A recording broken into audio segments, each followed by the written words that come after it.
Welcome to the Tea Huddle with Marissa and Kelly. Your only source for gridiron gossip. If you love a good defense, or if you love the Vikings defense and their coordinated celebrations, then you're in the right place. Loved that this week. We'll talk more about that, but Happy New Year. Happy New Year. New Year's Day. 2025. Here we go. Rolling right into it with another year of football ahead. we have a lot of New Year's resolutions and Yes. football wishes that we'll get to in this episode. I'm sure a lot of these teams do too, as there's one game left in the regular season. Yeah, I feel like it flew by. It did. It's been another great year of football. Definitely. And this past week, it has been a lot of football. So between much football. Christmas Day, some Saturday games. This is the week where, like, Between what day is Thanksgiving- it? Yeah, I What's know. going on?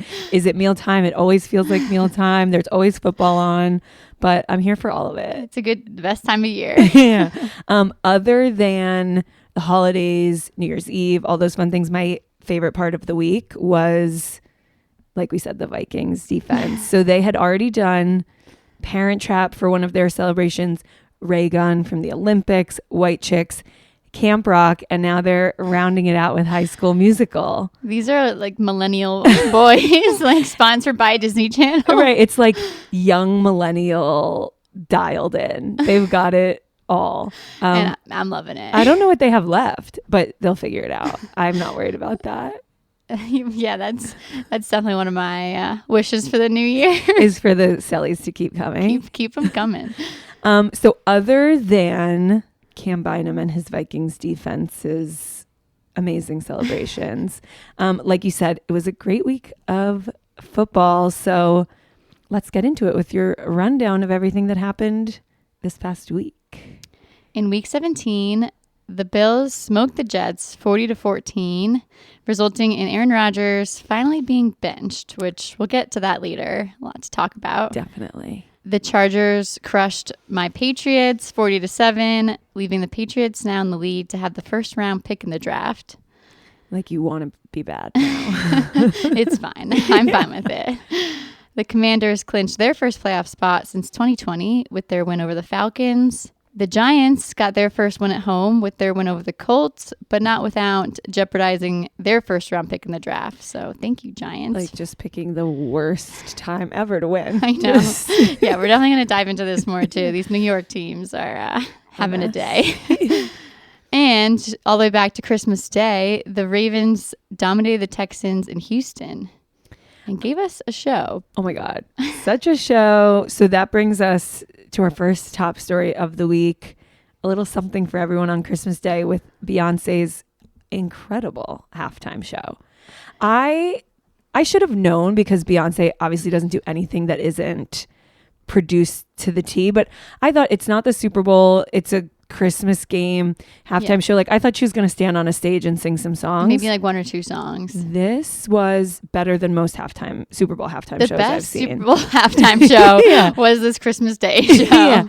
It was so good. It was She so played the good. whole album. Pretty much. Yeah. It was a medley only from Cowboy Carter. Also, the fact that someone who's had such a long career like Beyonce and nobody is like, oh, but she didn't do her old songs. Like, it's not about that. It's about that any part of her career could have a show like this. Yeah. Is amazing. And there were a lot of guests who came up to perform with her. Post Malone, Shabuzi, of course, Blue Ivy, a Crushed it star on among the stars. Coordinated dancing. This was part of a reported $60 million 3-part deal between Beyonce and Netflix from 2019. The first project on this deal was her Homecoming Coachella special. Oh. And so this was the second one. So that would mean that she was paid roughly around $20 million for this. The first part where it's all through the tunnel. Yeah. I thought that was going to be it at first. Yes. And it was like pre-recorded AI or something. Right. It was definitely pre-recorded. Right. And then I was like, okay, so this part was, maybe like not live. And then what's going to happen after? Blew us all away. Hats off to you. Yeah. Cowboy hats off to you. Merry Beyonce. Christmas. Yeah. Thanks, Beyonce. And honestly, a lot of pressure for the halftime Super Bowl show now. Yes. I don't know. It's going to be Kendrick Lamar in New Orleans. It'll obviously be a very different kind of show, but bring it, Kendrick. Yeah. So the game was Texans and Ravens. Beyonce's from Houston, so she was in her hometown. And before the game, Lamar Jackson on the Ravens said, "Sorry, Harbaugh, I'm going to be on the field watching that during the show. I'm not going to be in the locker room," which I thought was great. Like, watch Beyonce if you can. But he didn't. Eventually, after the game, he said he was locked in and was like in the locker room or locked in. No, I think like mentally mentally locked in. And that maybe it seemed like Beyonce would be the priority, but once he was in game mode, he was in the locker room. I mean, it showed the Ravens blew Houston out of the water. Yeah. So. It would have been nice for Beyonce if her home team won, but she'll be okay. It's fine. So this was Netflix's first live football game, right? Yeah. This is their first game. And they had a high viewership, right? High viewership. I thought they were gonna, because all the previous live Netflix events, the Mike Tyson fight and a Love is Blind reunion, there were all sorts of buffering issues. Well. But no issues that I saw. But the interviewers that they had after the games, so after the Chiefs won, this interviewer had Patrick Mahomes and Travis Kelce on the field to ask them. She didn't ask them anything interesting. She was like, "Are you excited you won?" Like, you have two of the most famous men, not just on this team, not just in the NFL, like in pop culture with you right now. Ask them something interesting. And it was Christmas Day. Like, there's a lot to ask. I was disappointed in that. I understand not wanting to put either of them on the spot about their personal relationships, but like, get some sort of an interesting soundbite from them. All she did was make them eat cakes that are shaped like footballs. None of them ate the cake. Yeah. I feel like once everyone denied the cake, she just didn't know what to do. I think Travis ate the cake because did he? I think he took a bite of the cake. But then in the Ravens game, Derrick Henry and Lamar were like, no, I'm not eating that cake. It didn't look very good. I was like, how long has this been sitting out? They were like, Lamar was like, I have to eat dinner and then maybe I'll think about dessert. They were just, I think Netflix could have stepped it up a little bit with the interviewer selection. But either way, fun for the whole family, a Christmas Day treat. Yeah, for the first Netflix football game, I think it was pretty successful. I'm sure they made so much money off of it. So thanks, Queen Bee. Yeah. In our next top story, we kind of alluded to this earlier, but it's been another tough week for New York. Yeah. The Jets, the Giants. The Jets and the Giants. The Bills are doing fine. Yeah, upstate's different. Fine. New York City is hurting. So the Giants, as I mentioned, they won their first home game against the Colts. And in doing so, they lost their number one pick. So the question now is Drew Lock, who's the current quarterback of the Giants, is he the next big villain for the New York Giants? Like, yeah. Right? So now they have, the fifth pick? Something like that. The fourth pick. The fourth pick. This is supposed to be a rebuilding year. That's what everybody's saying. And it's not like, oh, the fans would be so pissed if they lost a home game. They've lost every single home game. You made it to the second to last game of the regular season, and you choose that game to win. I mean, so Drew Lock had an amazing game. He threw for 309 yards with 5 touchdowns, which is the best quarterback stats that the Giants have seen in the past 10 years since Eli Manning has been there in 2014. I did not know that. So, great game, Drew, but bad timing. Yeah. So, should he have tried to lose? I guess he doesn't care about the Giants rebuilding. He's trying to get here's my noticed as a good player. On the Giants winning and the players. Yeah, Malik Neighbors, he was booed when he caught a touchdown pass. The Giants fans booed him. And he was like, I don't know what to say about that. About losing. Because the players, they want to play. Right.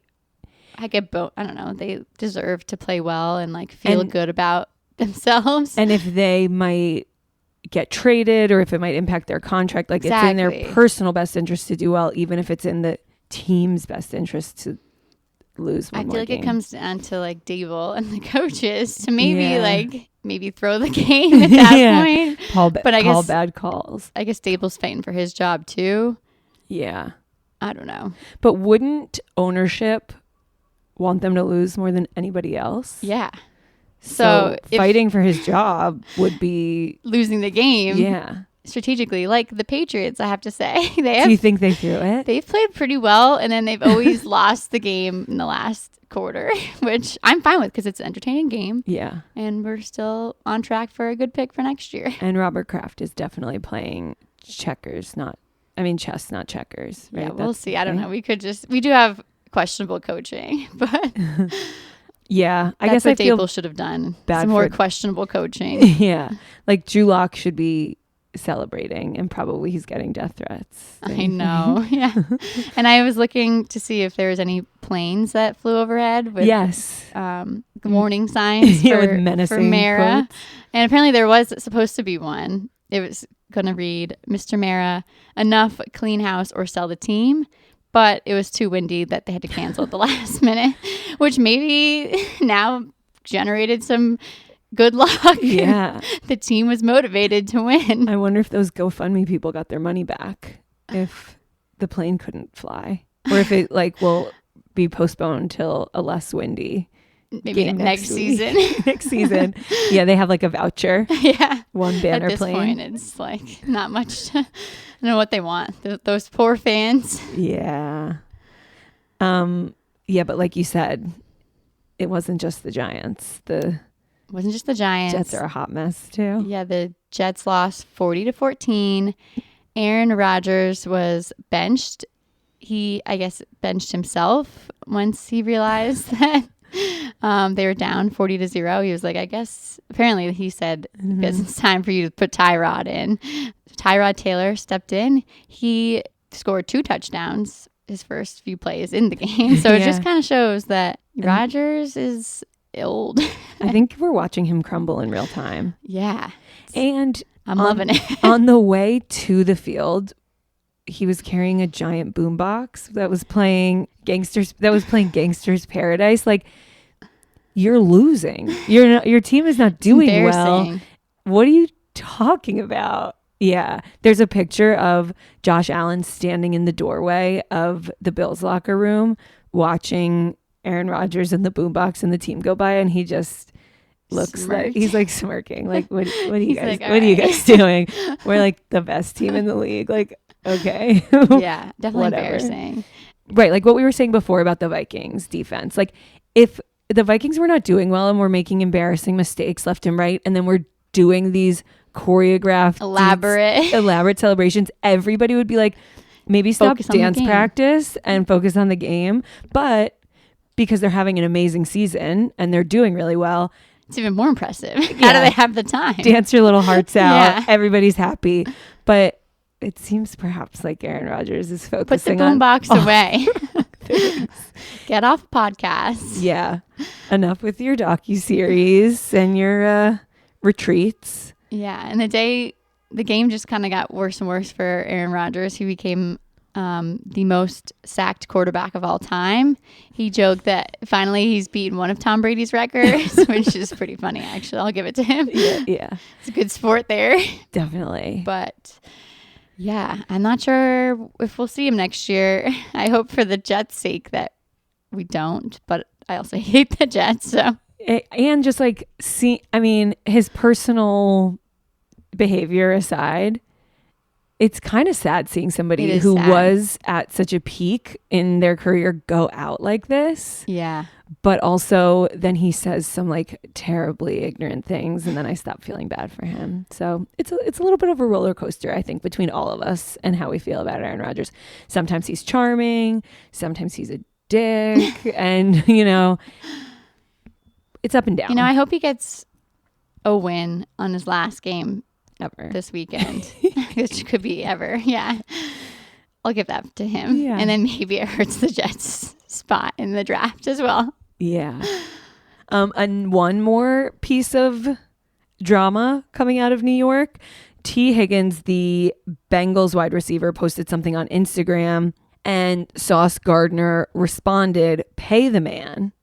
And then somebody commented on that to Sauce Gardner saying, "Tell him to come to the Jets."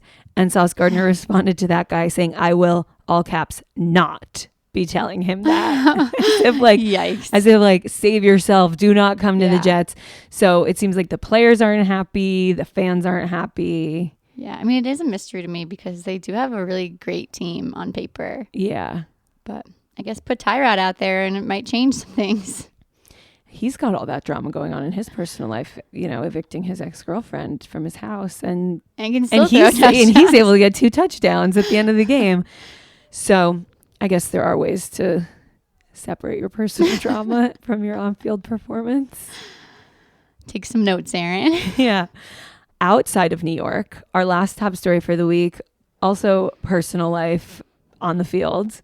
On Sunday, the Commanders clinched a playoff spot, like you said, for the first time since 2020 after beating the Falcons. And safety Jeremy Reeves had the sweetest plan of how to celebrate that. As soon as the game was over, he rushed over to the sidelines where his longtime girlfriend, Michaela Worley, was, and still in his full uniform. I don't know where he was keeping the ring or who was holding onto it for him. He got down on one knee, proposed. His whole family was sitting there in the stands celebrating. That was really sweet. It was sweet. We love a romantic gesture on the football During the field. holidays. Yeah.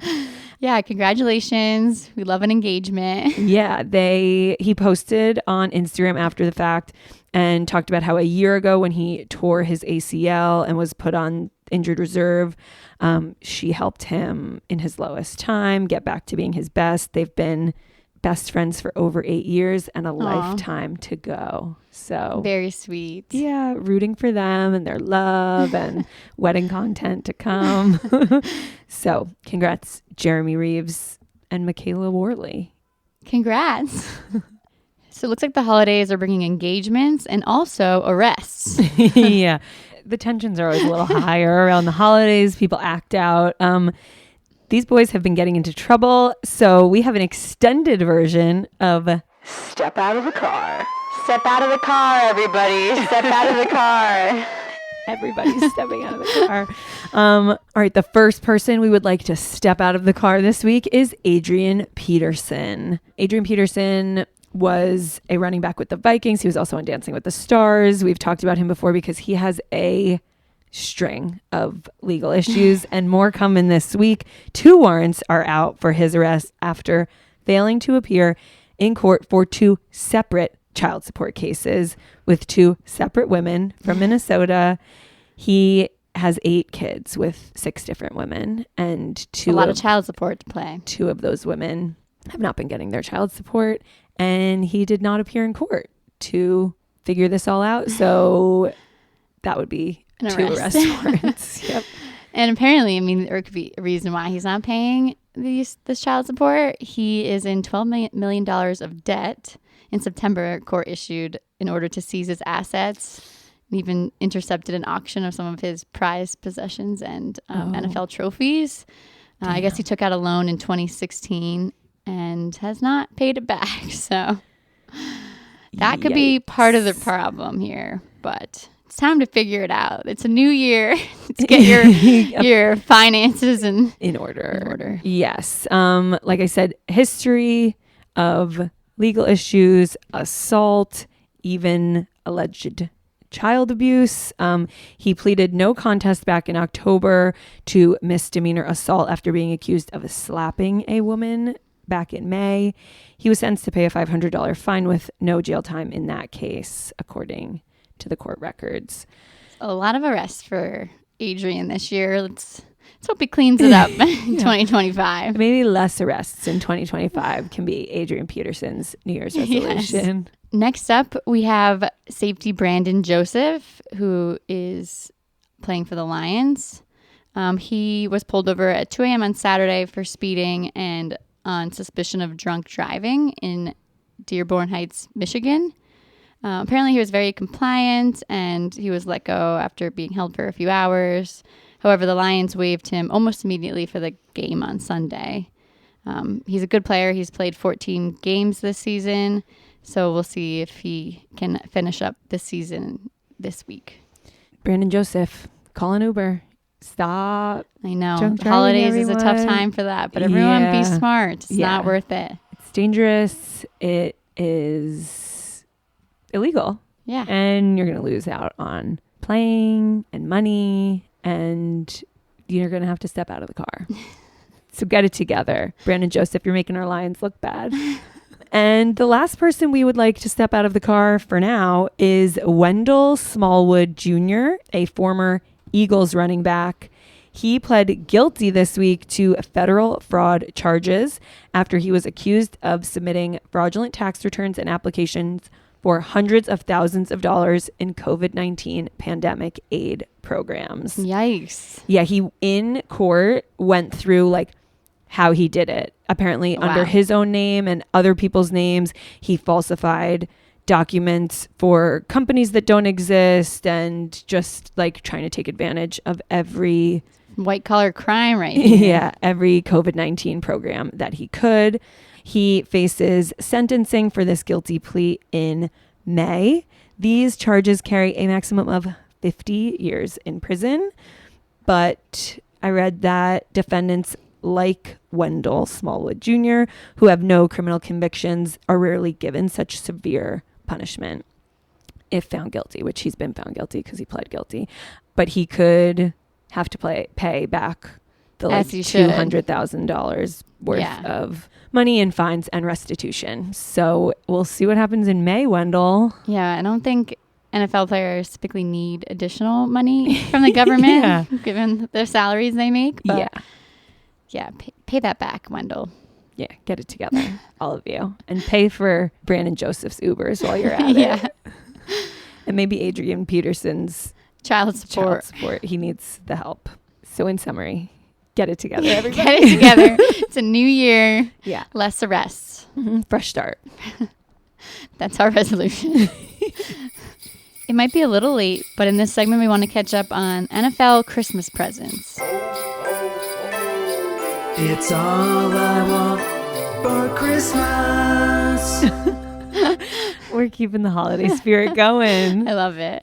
The NFL has a bit of a tradition of players giving each other expensive and elaborate gifts, especially quarterbacks giving their offensive linemen big presents. This is the best tradition. Like, keep protecting me from sacks. Here's, a set of golf clubs. I wonder if O-lines who have like rookie quarterbacks just kind of pissed. know that they're not going to get gifts for a while, or how that works. But let's go through some of the good ones. Yeah, what do we have first? The one that got the most attention, and I have a lot to say about it. So Brock Purdy from the 49ers, he gave his offensive lineman Toyota trucks. Everybody get a truck. And this got picked up everywhere, almost as if a publicist planted this story everywhere, and everyone was like, oh my god, Brock Purdy, he doesn't even make that much, he's still in his rookie contract. Like, did he give his whole salary to buy Toyota trucks? No, he didn't. This hasn't been proven anywhere, but there is 0% chance that he paid out of pocket for a penny of these Toyota trucks. Yeah, how much does a truck go for? Like $40,000 a piece. Yeah, and his contract is less than $1 million. So when he was Mr. Irrelevant and he saved the day and played, and he was like, I have a roommate and I drive a Toyota Sequoia. So he said Toyota in a bunch of interviews, and then Toyota. Yeah, they have like a sponsorship. He has a brand partnership with Toyota.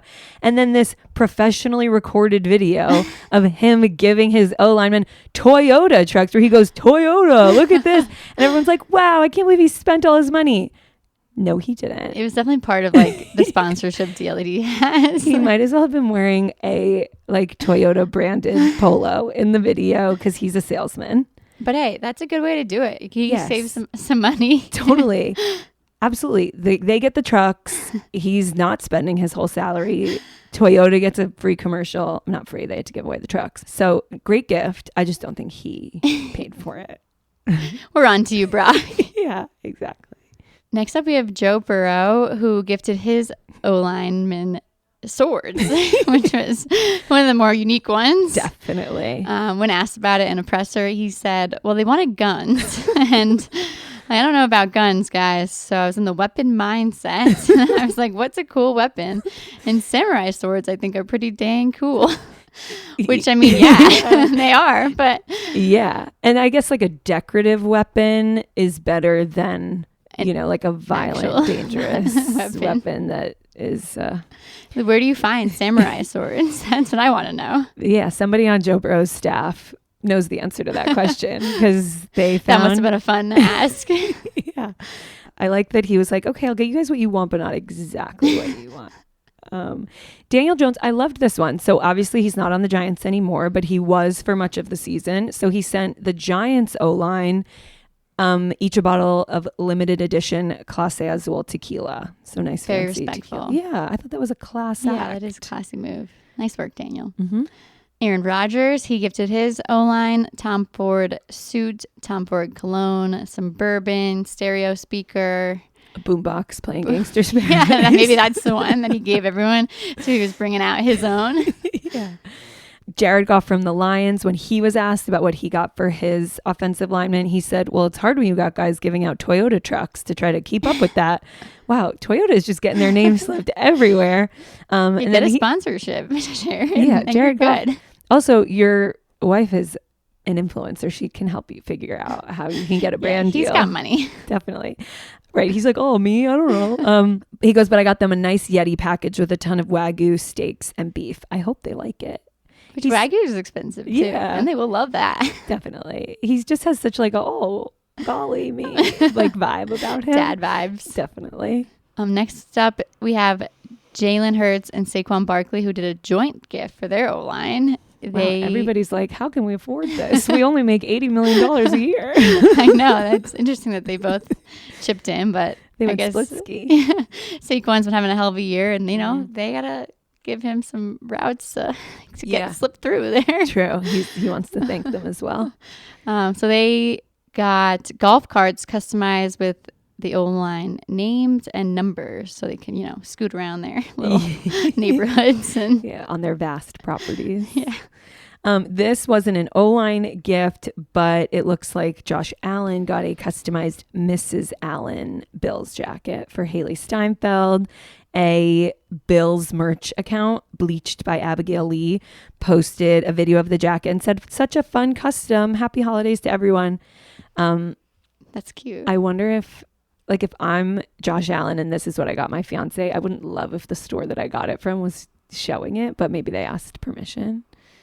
Or maybe, when you like check a box on something that you don't read, it's like, do you mad at me? We can post this. But cute. I mean, everything's in the public, so they better get used to it. I wonder if this means she's going to take his name. Yeah, that's what it seems Haley like. Allen. Cute. So I know Christmas already happened. All the O-line already got their gifts. Haley Steinfeld already got their gifts. But if we can just go back in time a little bit and make our Christmas wishes, our retroactive Christmas wishes. Kelly, what do you retroactively want for Christmas? For Christmas, my first wish is if the Patriots still have the first round pick after this upcoming week, I think it'd be smart for them to trade that first round pick for a veteran wide receiver and get a whole bunch of players for next year so we can make it to the playoffs. We're going to be back one of these years. Yeah, I want that for you. What I would like for Christmas this year is I obviously am very invested in my fantasy football team. I won, by the way. Victory. But then as soon as fantasy was over, I was like, oh, I don't care about the games anymore. I don't care about who's winning, except so if the Vikings lost this past week to the Packers, then that would have guaranteed the Lions clinched the first seed. I don't know if I'm using all the words. Bye. Yes. Yeah. But they didn't. The Vikings beat the Packers. So now in the final week of the year, it's the Vikings versus the Lions, which two great teams against each other. And whoever wins that game on Sunday is the first seed. And whoever loses that game is the fifth, which I don't know how that math works, but it seems drastic. So I would like the Lions to beat the Vikings on Sunday. Look at you. Your Christmas wish is a football wish. I'm so impressed. And also for Travis to propose to Taylor. Only if she wants that. If that's something that they both want, then that's what I want. Yeah, that's what I would like that too. Yeah. My other wish is that the Chiefs do not make it to the Super Bowl, or if they do, that they lose. I think they're going to win, Kelly. I just feel like we're over it. It's so boring. I want as I said, I want Taylor to be happy. I would also, last year's Super Bowl was maybe the best pop culture day of my whole life. Just like watching her at the game, then watching them kiss on the field, then watching her drunk at the club after. It was fun. We did that already. We did that already. Enough is enough. Please, Chiefs, we're over it. I do think they're going to win the Super Bowl. It's so dull. I don't know. Okay. What about your Lions or the Bills? Lions, Bills. Let's do that. Have a little. It's my Christmas wish. Santa, can you hear us? And that brings us to our final goss. Final goss. What do you have for us, Marissa? Okay, so this week's final goss was going to be a step out of the car because a former player's wife was arrested this week. But then when I started reading the backstory, it was like too good and too dramatic. There's more to it. That it had to be moved to the final goss. All right, let's hear it. So this is a whole saga about former Pro Bowl, Super Bowl winning safety Earl Thomas, who played on the Seahawks from 2010 to 2018. That was like the Legion of Boom era with Russell Wilson, and his ex-wife, Nina Thomas. So they got married in 2016, right in the height of his Seahawks domination. They were high school sweethearts. They'd been together for about 10 years before they got married. So you would think, like, what a solid foundation. Yeah. This is great. That doesn't happen it wasn't. This league. Yeah. Spoiler alert, it wasn't great. There was not a solid foundation. So in 2020, at this point, they had 3 small children. They'd been married for 4 years. And this is where the drama begins 4 years ago. I'm going to try to get through the last 4 years of drama quickly. Okay. So they got in ready. a fight. He came home and she said they got in a fight that he was drinking too much and then he left. She logged into his Snapchat to see where he was and saw that he'd been Snapchatting with a woman. She tracked his phone. She found that he was at an Airbnb. So she called 2 of her girls and was like, we're going to the Airbnb. She took a loaded gun Oh my God. from the house, brought her girls, went to the Airbnb. Do you know what she found in the Airbnb when she got there? She found that her husband, Earl, and his brother, Seth, were naked in bed with other women all together. That's Yikes. crazy. So she obviously lost it. One of the women who was in the bed recorded a video of her holding the loaded gun a foot away from his head. Jesus. And she had a knife as well. We haven't seen this video, but apparently there's a video of this. And she screamed, His brother. She screamed, I got something for all you hoes. Sort of making it sound like she was going to kill them all. Yeah, I mean, with the gun pointed at his head. This is on video, the gun? This is what the court docs say was on video. And she does admit. She said, well, I took the magazine out of the gun, but I didn't know that there was a whole round loaded in the gun. So I just wanted to scare him. So she was arrested. Wow, that's wild. And her friends were arrested. She was arrested for burglary of a residence with intent to commit aggravated assault with a deadly weapon, family violence. The next day, he posted a video that was like, pray for us. Like, everyone goes through these kinds of things. Not everyone goes through the kinds of things where you're found naked in bed with your brother and multiple women. Earl, what are you talking about? So your wife trying to off you. So then she was bailed out. It seemed like they were back on course over the next few months. They were posting like lovey-dovey. Wow, they're back together. Yes, they were posting like lovey-dovey birthday homages to each other, posting like lavish gifts that they were buying for each other. But then 7 months later, November 2020, he files for divorce. Okay. Over the next like year or so, there's more fights. There's more violence. There's more arrest warrants. There's a order of protection that he violates. So that's why he has a warrant out for his arrest. Apparently, in one of these fights the day after Christmas, he gets violent and he says he threatens to burn all her stuff to the ground. The reason why that's relevant is because in 2022, his house was burned down. Okay, it seems like if in 2021... Were they together then or they weren't? They were estranged at this point. But he had threatened arson. Yeah. And then his house was burned down, but it was ruled an accident, saying it was likely caused by a lightning strike. That seems like really... like, are you sure? So... It's like 1 in a million, 1 in a few million. I don't even know. So that is the backstory. That brings us to this week. There's more? That's just the 4-year history. It's just the Yikes. Is backstory. his brother a football player? We don't know So many anything about his questions. brother other than that he was naked in bed together. Listen, what people want to do behind closed doors is one thing. I feel like having an orgy with your brother is like crossing a line. I'd say. Anyway, that brings us to this week, December of 2024, when Nina Thomas was hit with multiple charges, including wire fraud, money laundering, aggravated identity theft for allegedly stealing millions of dollars from Earl with another person. They don't say who it is. My guess is that this is like her new man. Yeah. And Identity theft. Yes. Yeah, I guess to steal the money. according to this suit, this all started in 2021, right after he filed for divorce, that Nina and her co-conspirator took money and property from Earl without his knowledge and transferred it into their own accounts, totaling more than $2.7 Wow. million. And you just didn't notice. Can you Didn't imagine not notice. noticing $2.7 million? It's like $50K here, $200K here. She allegedly used this money for things like breast implants and an Hermes Birkin bag. Really important things. She had an arrest warrant issued on December 13th. She was taken into custody on the 16th, released shortly after. And then Wow. the kicker is that she was posting Instagram videos at Beyonce's halftime She was show. at the game? She was at the game, having the time of her life, singing with her friends. She was like, "Oh my God, it's Blue Ivy!" Like, Oh my God. what? Are their children okay? They have 3 kids. We don't know anything. I mean, I can't imagine, not to pass judgment, just from the stories that I've read on TMZ over the last hour, it doesn't seem like either of them are Protect those prioritizing children. their role as a parent. And their Uncle Seth seems sort of like a mess too. Yeah, stay away from him. So I think that's crazy. Is she gonna go to jail, or do we just Yeah, I keep think- moving on? I think she's going to go to jail, but I'll let you guys all know. I was just like, oh, a former player's wife was arrested. Like, and then I was like, wait, they could make a minute. movie about this. Yeah. Yeah. Netflix special. Here you go. I would watch. So Yeah, I'm let us keeping an know eye on what Nina happens and Earl next with and this Seth. couple. Definitely. You've got my word.